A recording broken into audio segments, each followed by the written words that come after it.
ಹೆಂಗ್ ಹಾಕ್ತಿ ಹಾಕಪ್ಪಿ ಅದನ್ನ. ಫಸ್ಟ್ ಅಲ್ಲಿ ತಗೊಂಡು ಎಷ್ಟು ಸುತ್ತ ಹಾಕ್ಬೇಕು? 5 ಸುತ್ತ.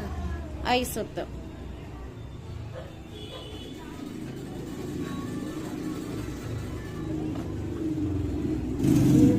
ಅದನ್ನ ಹಾಕಿದ್ದನ್ನ ಮತ್ತು ವಾಪಸ್ ಜಗಬೇಕಾ, ಜಗ್ಗಿ ಮತ್ತು ವಾಪಸ್ ಅಲ್ಲಿ ತಗೋಬೇಕ.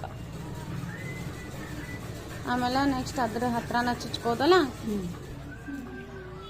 ಚುಚ್ಕೊಂಡು ಫಸ್ಟ್ ರೌಂಡ್ ಇಲ್ಲಿ ಎಷ್ಟು ಸುತ್ತ ಹಾಕ್ಬೇಕು ಮಿಡಲ್? ಈಗ 7 ಸುತ್ತ.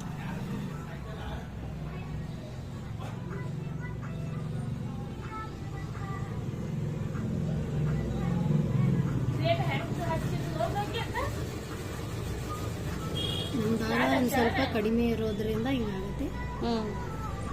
ಈಗ 7 ಸುತ್ತ ಹಾಕೊಂಡು ಅದನ್ನ ಮತ್ತೆ ತಕೋಬೇಕ. ಈಗ ಅಲ್ಲೊಂದು ಸ್ಟೋನ್ ಹಾಕೋಬೇಕೇನು?